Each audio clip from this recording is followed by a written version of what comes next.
from academia. And our keynote speaker, our first speaker, is Jürgen Hasch from Bosch. Yeah, so Jürgen, I'd suggest without any further ado, let's just jump into the presentation. Okay, thank you, Vadim.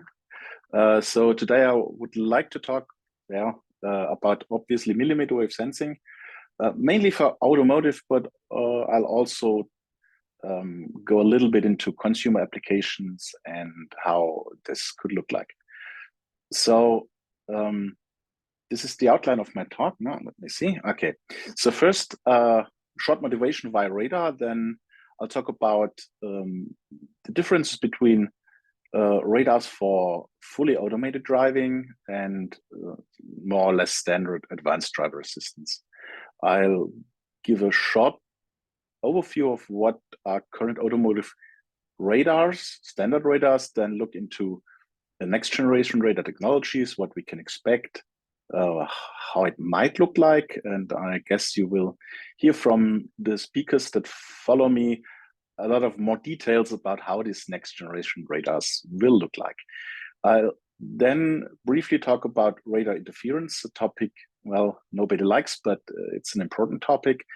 And then go beyond automotive into consumer application examples and what's going on in higher frequencies.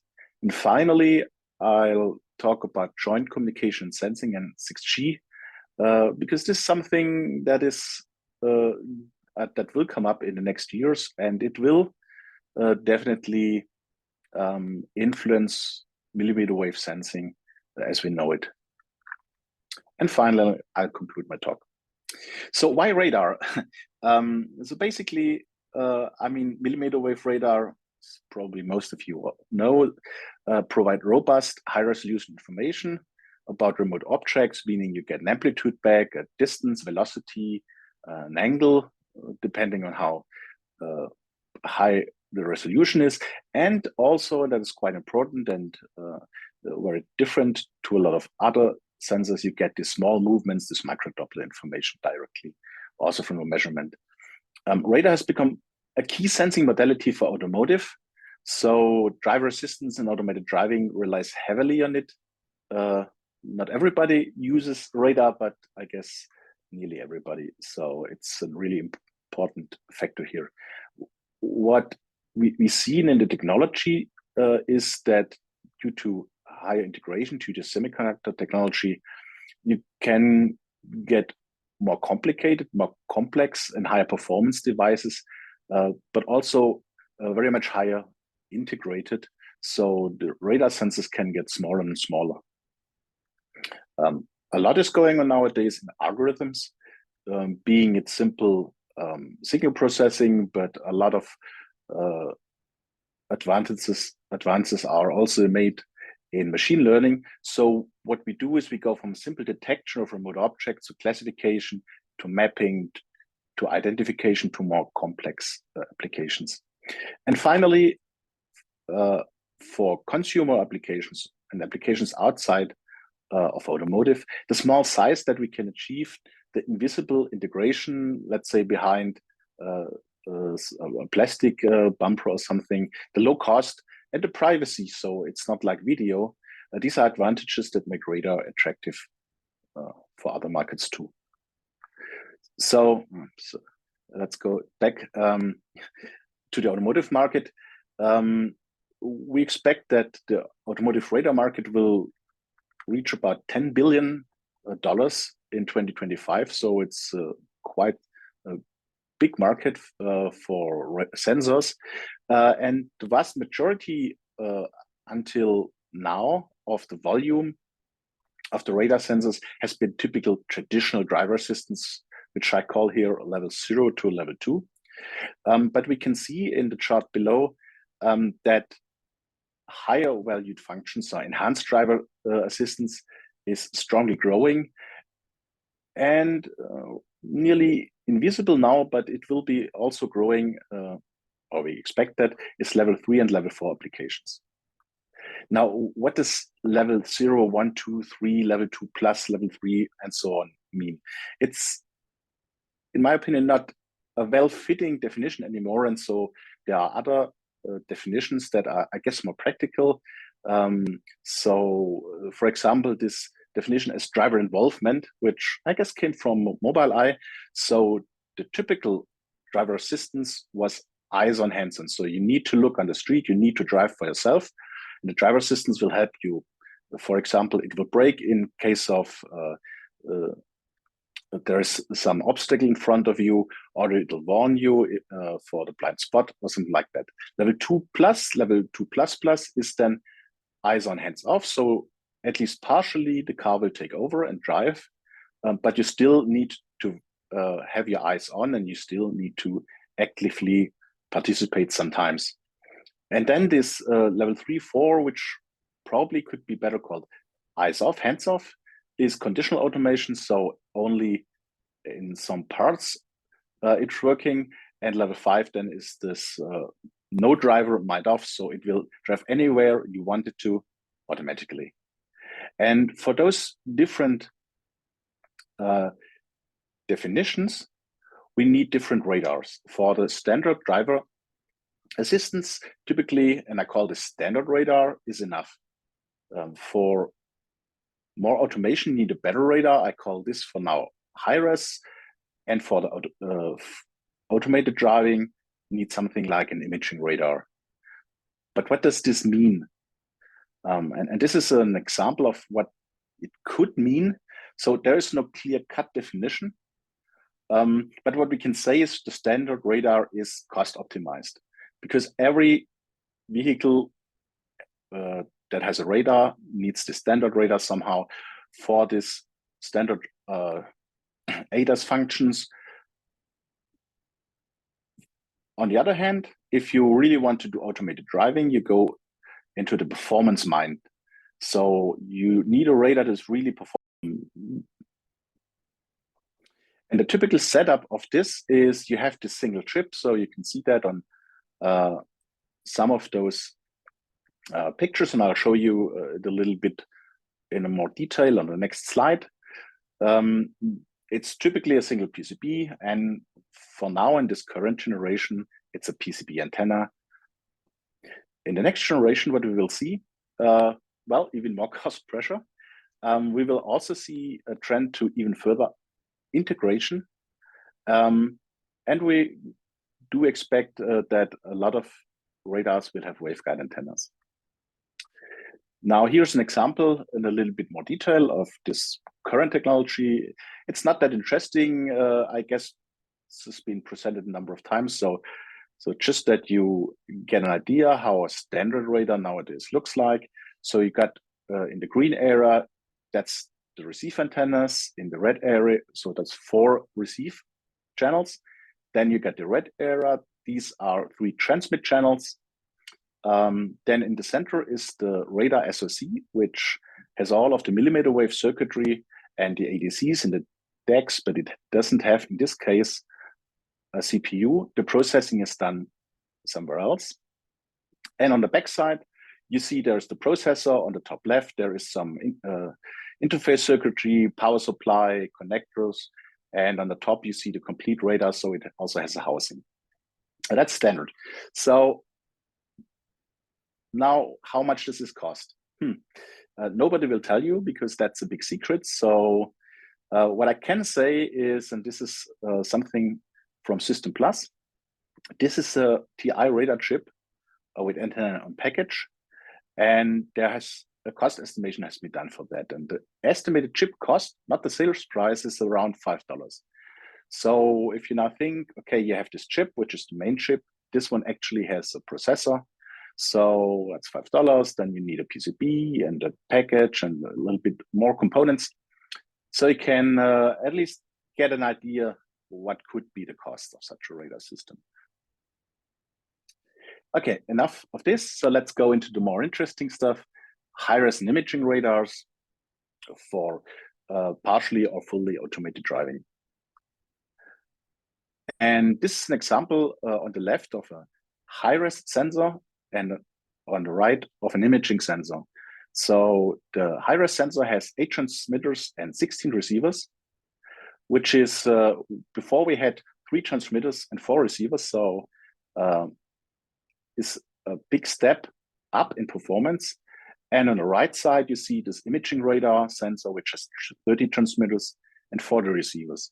And what you can see a really significant improvement here of the reflections you get. So on the left, the red dots, and on the right, the blue and other dots. Really, there's a stark difference, and your brain really can start to interpret this radar, the picture, this point cloud picture. And this is why, I guess, why it's called imaging, because in a way it gets into something that you could interpret also as a human, as an image. Now, another approach to increase the performance, especially the angular resolution, is to do something like SAR. SAR means that you do look to the side, as shown on the image on the right side on top, and then you drive on, and every few centimeters you make a radar measurement. You add them all up and process them, and this way you can get a really high resolution SAR image. On the left, you see an example of this.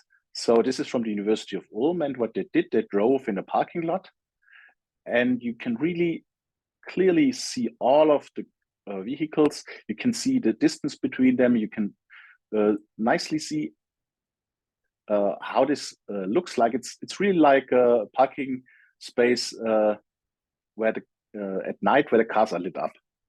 And on the left, you can even see that you can see inside the car a little bit. So it's very, very detailed. So that's also quite an interesting way to improve the performance of radar without having to add, for example, 30, 40 channels.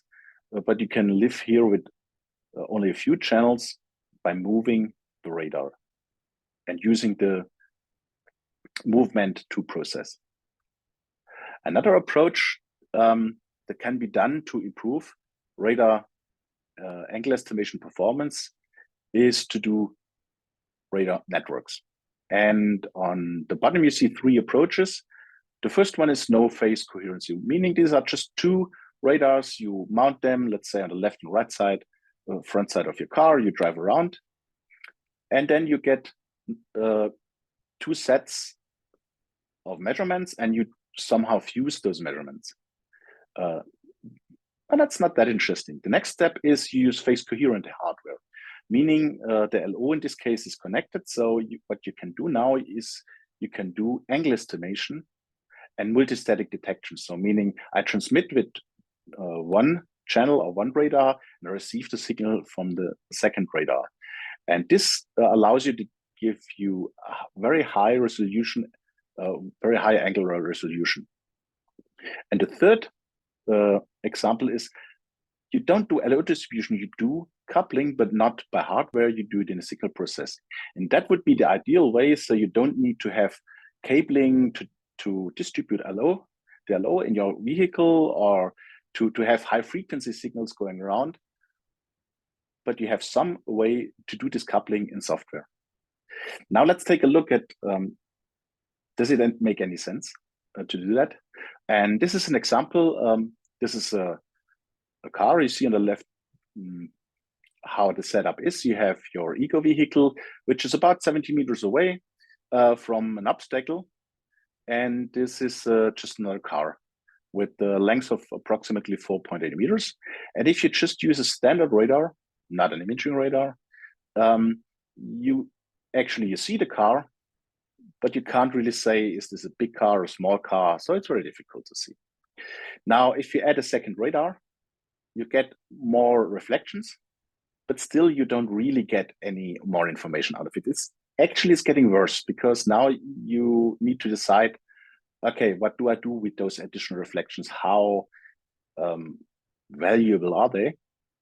But if you can do this coherent processing, then you can actually get a coherent setup. You can do very high resolution angle estimation. In this case, because you process all of the, in this case, 3 radars, you get the clear lateral extension of the car, and you exactly know how wide it is. So this is a really valuable addition. And the good thing about this here is you have 3 standard radars connected, and you don't need one single high performance radar. Both have trade-offs. So as you've seen before, it is quite impressive to look at the point cloud of such an image radar. On the other hand, you also can get quite a good additional information if you do this radar networks.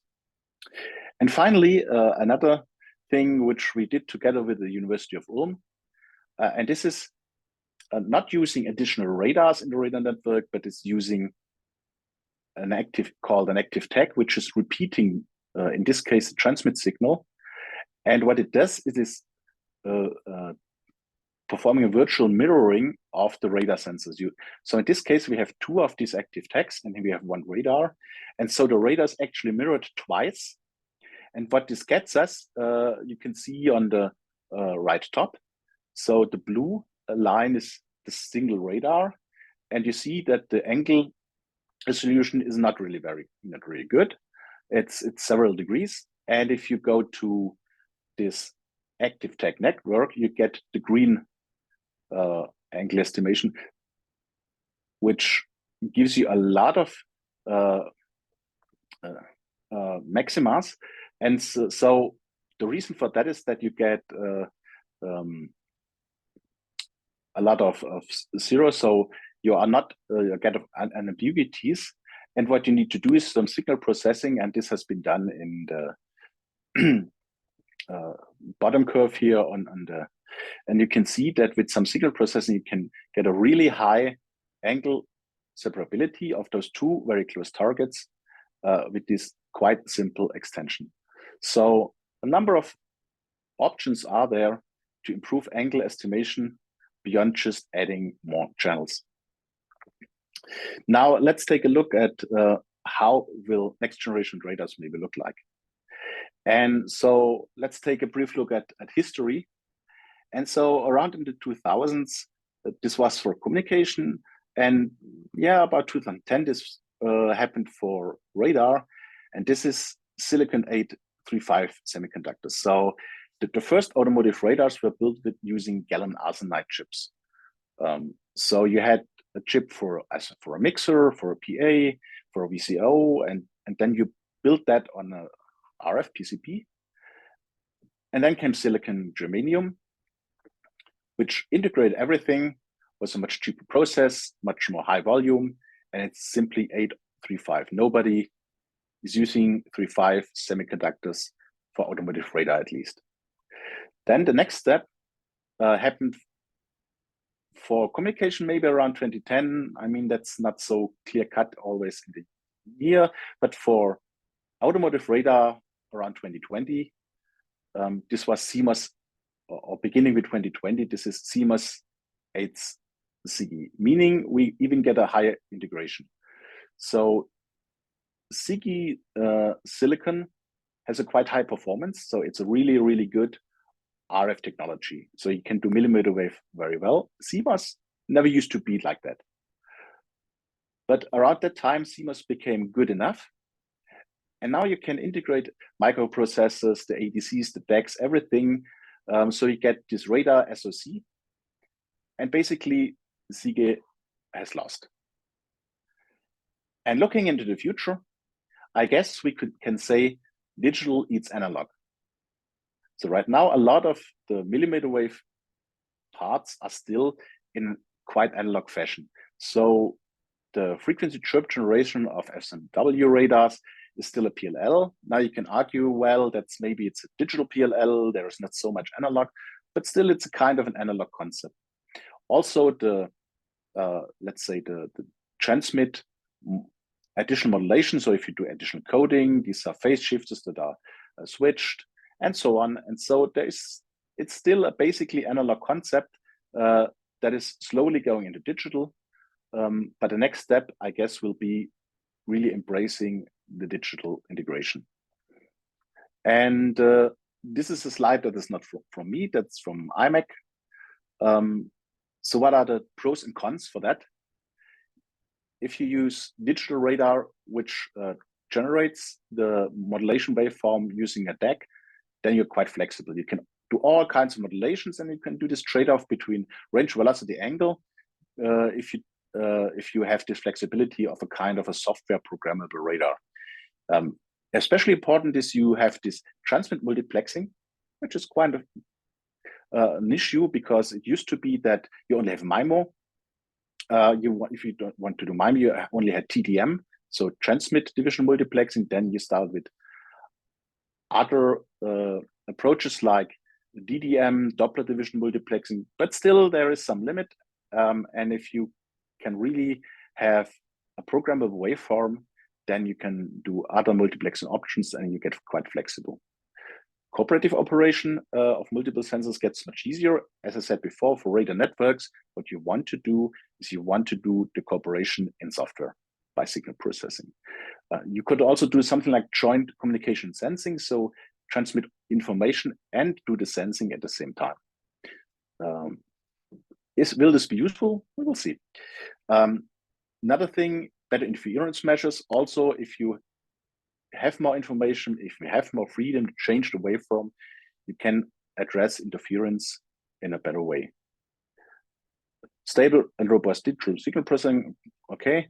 Better spectrum efficiency, I'm not sure about that. So for sensing, actual spectrum efficiency is not really an important measure. But the dynamic spectrum sharing together with interference mitigation, that could be quite interesting. What are the downsides? So at first, there is not so much you can see on direct KPI improvements. Does the range improve if you go into such a system? Not really.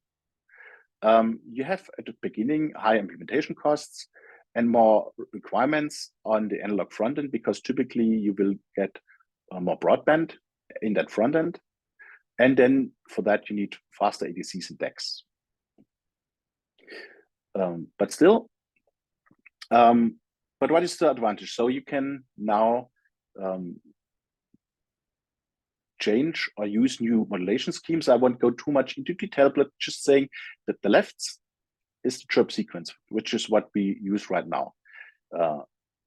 We can go to OFDM, and in the scheme, you can see it fully exploits the complete frequency spectrum over the whole time, which sounds quite cool and is really important for communication. But for sensing, it's not really important, because for sensing, it's important that you sense the whole spectrum, but it's not necessarily that you do that for the whole time. And so there are other approaches like stepped OFDM, where you only measure the spectrum one at a time, or other implementation like PMCW that also reduces the hardware effort that you need to spend on such a fully OFDM radar system. Now, what we did in research, so this is a research result, and it will be hopefully published in autumn. We did a test setup using RFSOC and a front end with IQ modulators and demodulators, and fast frequency stepping LO generation, and tried this step frequency OFDM scheme in an integrated prototype. And as you can see here, and I don't want to go too much into detail, but just want to show you can build a digital radar. I guess we will hear a lot about this in the next talks anyway. And what you can see is on the bottom left, if you only do one step, you get a relatively coarse distance resolution. And then if you do 8 steps, so you get more spectrum sensed, but one step after each other, then you get this, what you would expect, that you get a much higher resolution in range. And obviously, angle estimation can be done very well using different MIMO approaches. So this is a very good, this is just to show that you can do well-behaved radars. Okay, now let's get to interference. As you've seen in the beginning, at the slide, the number of radars in cars is growing dramatically. And so what is going on then? So does this give us any problems? And yes, so actually interference is an issue. It's an issue the more radars there are, and also the higher the performance gets. So what is shown here on the left is, on the blue curve, is a typical receive power from a 10 square meter target. And you can see with increasing distance, the receive power gets smaller, obviously. And now, but you have, if you also have another radar that directly sends some signal into your receiver, so it's an interferer, you can see that this is a much higher power that you get from this interferer than you will get from your target. So that's quite bad. Fortunately, it's not like that this interference power will dominate, because typically you do not use the whole spectrum. You only use a part of the spectrum, or you code your signal. And in this case, the interference substance is proportional to radar performance. On the right side, this is shown for an FMCW radar, but you can do similar calculations for other modulation types. And what you see is the receiving area is the bandwidth, the baseband bandwidth of an FMCW radar, which is typically only a few megahertz. And red signals in the interferer. And if you have a radar that is only interfered a very short amount of time, as shown in this example, then the interference is not that bad, and you can mitigate for it. However, if you, let's say, have more receivers that receive more often, or if your receiver has higher bandwidth, then things can change. So what can be done? And there are a lot of approaches have been looked at for this interference mitigation, and I just want to go briefly about this. So starting from detect and repair, meaning there is no active cooperation between those all of the radars, the interferer and the victim. They do not care about each other. And what you do is you detect the interference, like shown in the right top figure here. You detect interference, and then you, for example, blank it out or try to heal it. That's the most simple way, and it's actually pretty good what you can do with that. So this helps a lot, and everybody's doing it in a certain way. Now, if you have more radars, if the performance goes up, so you're more susceptible to interference, you can start to have some simple things like weak cooperation. So there's a common rule set, and one example is this compass method. So you just decide that you will change your center frequency depending on the direction where you drive to, and this really helps a lot. Even such a simple method, but what it requires that the victim and the interferer, they work together in a way. They have the same common rule set, and that is difficult. And what you can see on the table, there are a number of other approaches with increasing cooperation strength. And the strongest cooperation is obviously you have a central station, like in communication, where you get resources assigned to. Well, this is very difficult to achieve. And right now, the automotive industry at least did not agree on that. We will see what will happen if more and more radars for fully automated driving will come there, if there will be a move to more stronger cooperation. Another approach that you can do is to get better at detecting and classifying radar signals, and then to try to adapt your own modulation to what you see on the street. And this is what we tried here in this case. So on the left, you see a measured spectrum in a tunnel, shown on the right top.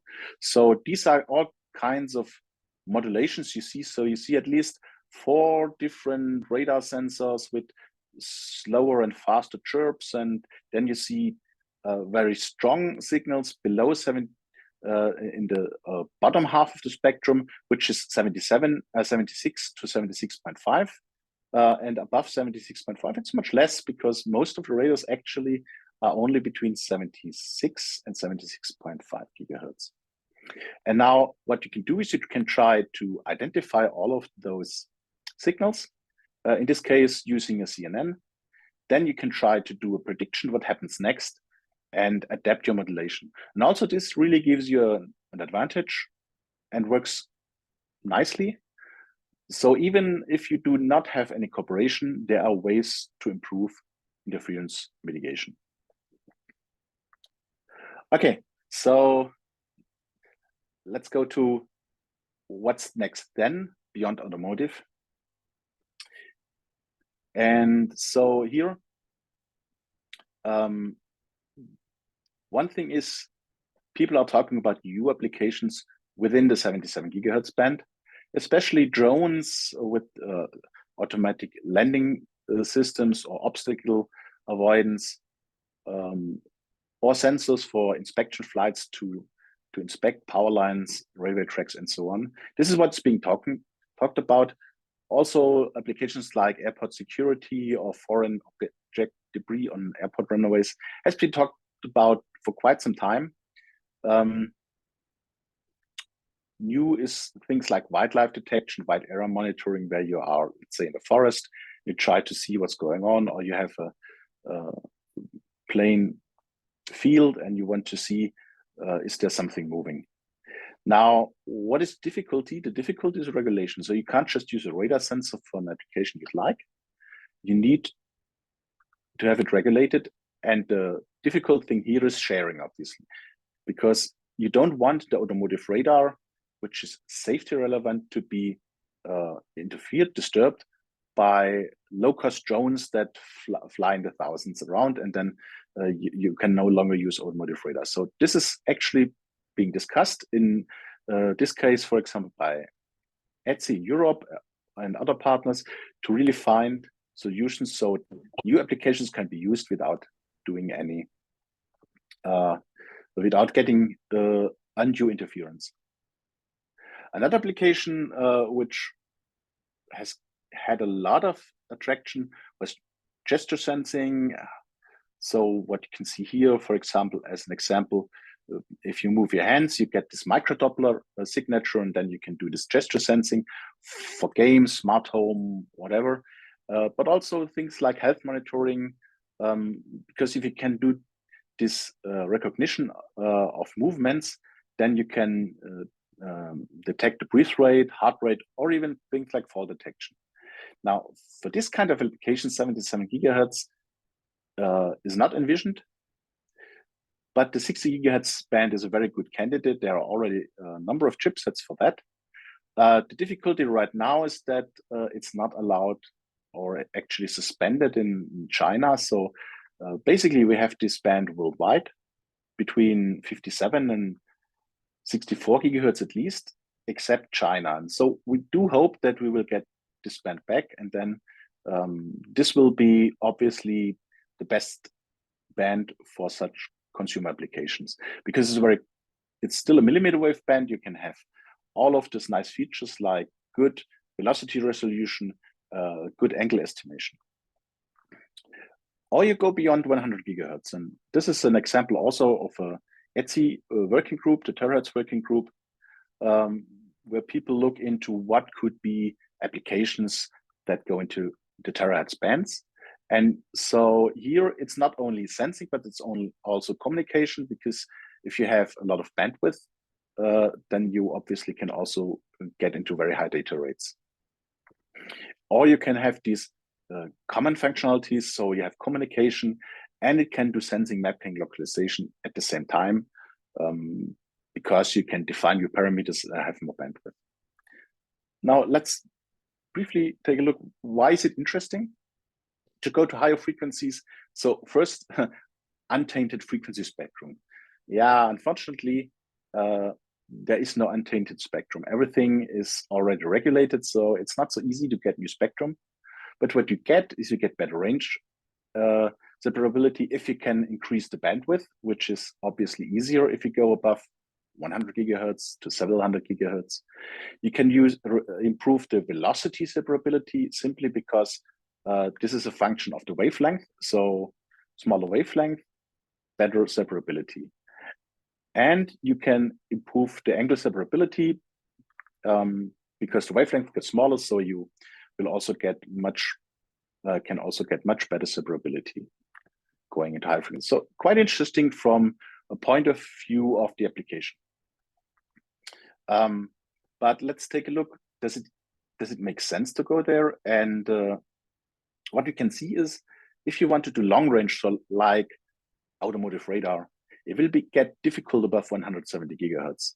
On the left, you can see the transmittance over frequency, meaning how much of the signal will be transmitted and how much will be absorbed. And the absorption is mostly due to atmospheric gases, so oxygen molecules, water molecules, and water vapor. And you can see up to 170, there's not much additional attenuation. Then above, it gets more difficult for long range, but for short range application, it can still be interesting to do that, even up to 700-800 gigahertz, as long as you avoid these zeros due to atmospheric resonances. And if you look at the behavior of objects with increased frequency, for example, of a motorbike in this case, what you see is actually does not change that much over frequency. What you will see much more nulls if you look very fine over the angles. But for a typical application where you just want to do this standard measurement, you will not see that much difference for a lot of objects. Okay, so to sum this up, there is unfortunately no really free spectrum. So a lot has to be done in order to get this. There are ongoing activities, but it is interesting to get new frequencies, but it will be quite some time until there really is spectrum that can be used for sensing. So right now we're, I guess, stuck with the 77 gigahertz or the 60 gigahertz for consumer applications. And one final word, and this, I guess, will really influence how we do sensing and what we do sensing with. And this is joint communication and sensing, especially in the framework of 6G.